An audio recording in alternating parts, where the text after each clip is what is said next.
ఇప్పుడున్నటువంటి నేపథ్యంలో ఆయన యొక్క ఆరోగ్యం క్షీణించబోతా ఉంది. ఈరోజు మీరన్నట్టుగా డీఎస్సీకి సంబంధించినటువంటి విద్యార్థి సంబంధించినటువంటి వాళ్ళు కూడా రోడ్ల మీదకి ఎక్కినటువంటి పరిస్థితి. ప్రభుత్వం ఆ రోజు ఇచ్చినటువంటి హామీ 100 రోజులలో ఉద్యోగ కల్పన చేస్తామని చెప్పేసి. ఇవన్నీ చూసిన తర్వాత ఇప్పుడు ఏమనిపిస్తా ఉంది? ఉద్యోగ కల్పన ఈ ప్రభుత్వం చేస్తుందని చెప్పేసి నమ్మకం ఉందా మీకు?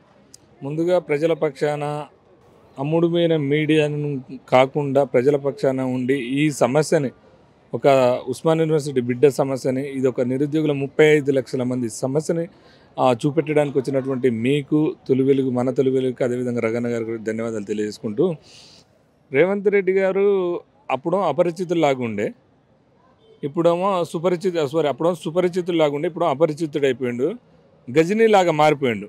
గజనీ సినిమాలో మనం చూస్తాం ప్రతి 15 నిమిషాలకు ఒకసారి ఆయన వ్యక్తిత్వం ఆయన ఉన్నటువంటి మైండ్ మెమరీ లాస్ అవుతుంది. So same to same Revanth గారు మారిపోయారు.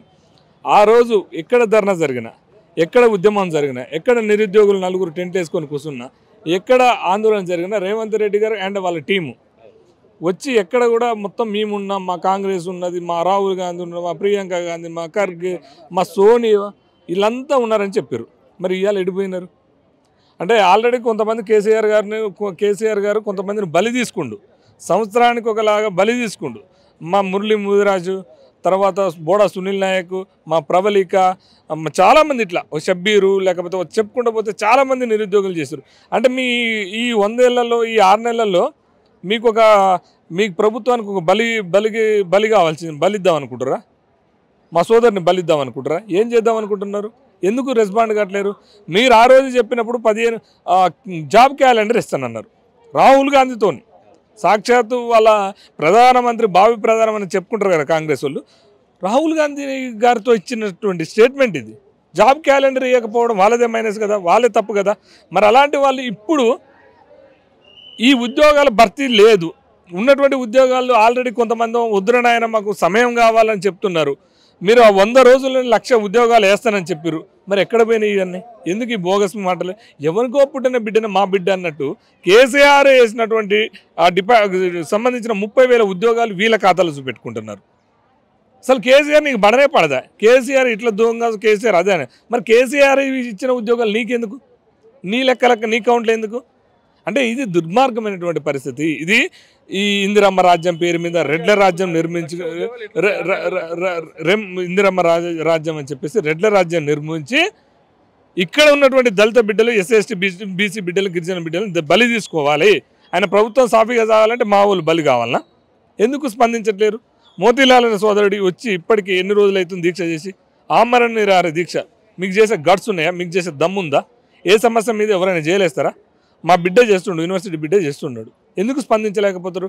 ఎందుకు గతంలో గొప్పలు చెప్పుకున్నటువంటి మంత్రులు ఎక్కడ పోయినారు? సీతక్క లేకపోతే పొన్నం ప్రభాకర్ లేకపోతే ఉన్నటువంటి వాళ్ళు చాలా చెప్పారు. వీడు ఉన్నాడు వెంకట్ చాలా చెప్పిండు కదా. మరి ఇక్కడికి రారు దీక్ష కాడికి? ఎందుకు దీక్ష కాడికి వస్తే ఉరికించకుండా కొడతారు విద్యార్థులను? భయమా? ఎందుకు ఈ ఒక 6 నెలల్లోనే గత కేసీఆర్ 10 సంవత్సరాలు చేసినటువంటి వ్యతిరేకత 6 నెలల్లో ఎందుకు వచ్చింది మీ మీద? మీరు చేస్తున్నటువంటి అరాచకాలు, మీరు చేస్తున్నటువంటి మోసాలు, మీరు చేస్తున్నటువంటి వ్యవస్థ ఇది దీనికి కారణం. ప్రభుత్వం నీకెందుకు? ఆల్రెడీ నీకు సఫిషియెంట్ గవర్నమెంట్ ఉన్నాక ఈ నిరుద్యోగుల పక్షాన ఉండాల్సింది. నిరుద్యోగుల గురించి ఆలోచించకుండా ఎవడో దొంగల్ని బీఆర్ఎస్లో దోచుకున్న దొంగల్ని డబ్బులు పెట్టి కొనుక్కొస్తున్నావు. ఎందుకు? డబ్బులు పెట్టి వాళ్ళు డబ్బులు ఇస్తే నువ్వు కండువాలు ఇస్తున్నావు. వాళ్ళ మీద ఉన్న శ్రద్ధ ఏది? నిరుద్యోగుల మీద. పిచ్చితో తగ్గితే ఢిల్లీకి పోవాలి, కానీ ఇక్కడ ఏం జరిగినా పట్టించుకోడు. మంత్రి మండలం మీద పెడతాడు. విద్యాశాఖ మంత్రి ఇవాళ ఇప్పుడు ఆబ్కారీ శాఖ మంత్రి ఉండు, కానీ ఇక్కడ విద్యాశాఖ మంత్రి లేదు. ఒకవేళ ఈయన స్పెషల్గా ఏమైనా ట్రీట్ చేస్తుండా? చేయట్లేడు. అట్లీస్ట్ ఇక్కడ క్వాలిటీ ఎడ్యుకేషన్ ఇస్తానని చెప్తున్నాను ప్రభుత్వం తరఫున, కార్పొరేట్ వ్యవస్థను ఇస్తున్నాను. ప్రభుత్వంలో కనీసం ఒక బడి పంతులు కూడా మూడు సబ్జెక్టులు 4 సబ్జెక్టులు ఒక పంతులు ఉన్నాడు. ఎట్లా కార్పొరేట్ స్థాయి ఇస్తావు? ఒక్కసారైనా రివ్యూ పెట్టినావా? ఒక్కసారైనా కార్పొరేట్ మీద నువ్వు చర్యలు తీసుకున్నావు? ఒక్కసారైనా ఈ నిరుద్యోగులకు మనం ఏం చేస్తున్నాము, నిరుద్యోగ భృతి గురించి ఆలోచించినామా? ఇవన్నీ ఏం లేవన్నా. Time pass. ఎందుకు టైం పాస్? వీళ్ళు ఏమైనా మన కోట్లు అప్పులు తెచ్చుకుని 1000 కోట్ల అప్పులు తెచ్చినాయి. ఎటు మాయమైనాయి? పొంగిలేటి కాంట్రాక్టర్ అయినా పొంగిలేటికి పోయినాయి, కాంట్రాక్టర్ అయినా రాజగోపాల్ రెడ్డికి పోయినాయి, కాంట్రాక్టర్ అయినా తుమ్మల నాగేశ్వరరావుకి పోయినాయి, కాంట్రాక్టర్ అయినా జూపెలికి పోతున్నాయి. ఎవరి కోసం ఈ పైసలన్నీ? రైతులకు రుణమాఫీ చేద్దాం లేదు, రైతు బంధు చేద్దానికి లేదు, కానీ ఇవన్నీ కాంట్రాక్టులకు ఎందుకు పోతున్నాయి? సో ఇవి రెడ్లను పెంచుకోవడం కోసం వచ్చిన ప్రభుత్వం తప్ప ఇది ప్రజాపాలన, ఇంద్రమ్మ పాలన, ఇంకే పాలన కాదు. ఇది దొంగల పాలన. ఎట్లా పాసిబుల్ అయితే అని చెప్పినవి అయ్యాల 1,00,000 ఉద్యోగాలు ఎట్ ఏ టైంలో ఇస్తానని చెప్పినావు కదా, మరి ఎందుకు పాసిబుల్ కాలే? అయ్యాల ఎందుకు పాసిబుల్ అని? క్యాలెండర్ 100 రోజులే ఉద్యోగ క్యాలెండర్ అన్నావు కదా, ఎందుకు అయ్యాల పాసిబుల్ అవుతుంది అనుకున్నావు? ఇవాళ ఎందుకు పాసిబుల్ కావట్లే? కనీసం ఉద్యోగ క్యాలెండర్ మీద ఒక రివ్యూ పెట్టినవా? బట్టి గారు లాంటివి కావచ్చు, ఇంకొకరు కావచ్చు, ఎవరైనా చేసినావా? మీ దాంట్లో సమర్థులు ఎంత, అసమర్థులు మంత్రులు ఎంత? ఎవరైనా గొప్పోడు మేధావి అనేటోడు ఉండా మీ దాంట్లో? ఒక్కడన్నా ఈ మేధావి ఉన్నాడు మా మంత్రులు అని ఉండా? మొత్తం రెడ్లు కావాలి, దోచుకునే. టీఆర్ఎస్లో 10 ఏళ్ళు అధికారం అనుభవించినోడు మళ్ళీ తీసుకొచ్చి ఇక్కడ మంత్రిని ఇస్తుండు. కాంగ్రెస్లో పనిచేసినోడు లేడు.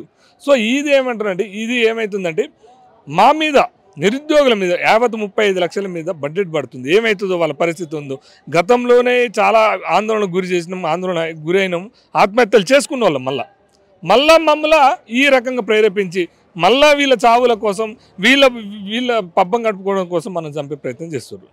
ఎట్లా అనిపిస్తూ ఉంది? అప్పుడు కూడా కేసీఆర్ ప్రభుత్వం మీద బాగా కొట్లాడడం జరిగింది మీ యూనివర్సిటీ తరపు నుంచి. ఇప్పుడు ఈ ప్రభుత్వ తీరును చూస్తే ఎట్లా అనిపిస్తూ ఉంది? ఒకటన్నా, మేము తెలంగాణ ఉద్యమంలో పాల్గొన్న వాళ్ళం. తెలంగాణ కోసం ఆ రోజు ఆత్మబలిదాలు చేసుకున్నటువంటి త్యాగ గనులు మేము. అయ్యాల డిఫరెన్స్ ఏం లేదు, కేసీఆర్లో పెద్దగా డిఫరెన్స్ ఏం. మళ్ళీ వీళ్ళకంటే రెండింటికంటే ఎక్కువ ఈయన తెచ్చుకున్నాం రేవంత్ గారిని. ఈ కూలిచ్చేదా తన్నించుకున్నట్టుంది మాది.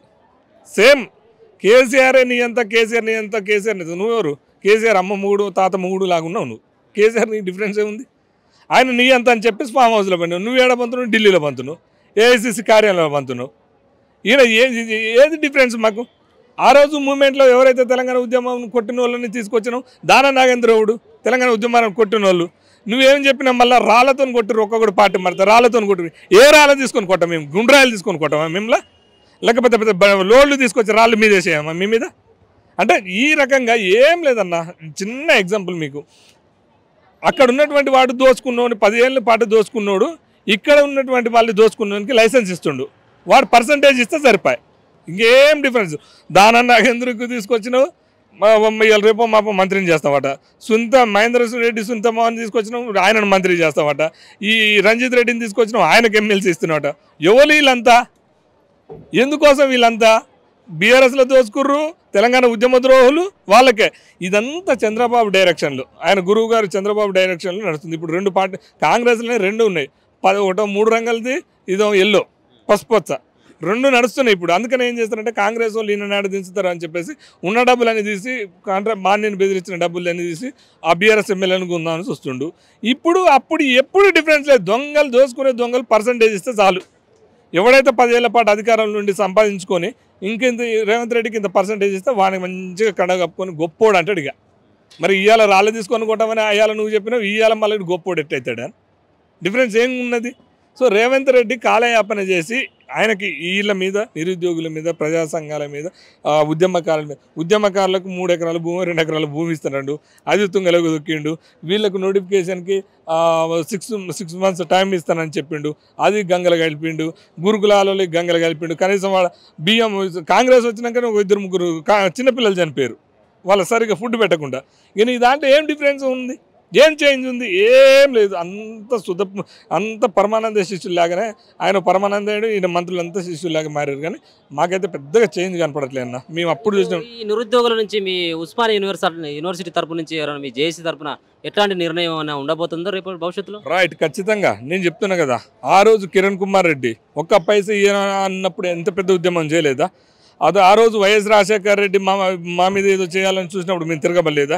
ఈ రోజు నువ్వు పెద్ద కేసీఆర్ కంటే పెద్ద ఇదాను పెద్ద ఎత్తున అందరిని కలుపుకొని మోతులాలకు నిరుద్యోగులకు సపోర్ట్గా పెద్ద ఎత్తున మిలియం మార్చా, లేకపోతే సాగర సంగమం లాంటి ప్రోగ్రామ్ను కోదండరామ్ గారిని కూడా నిలదీస్తాం.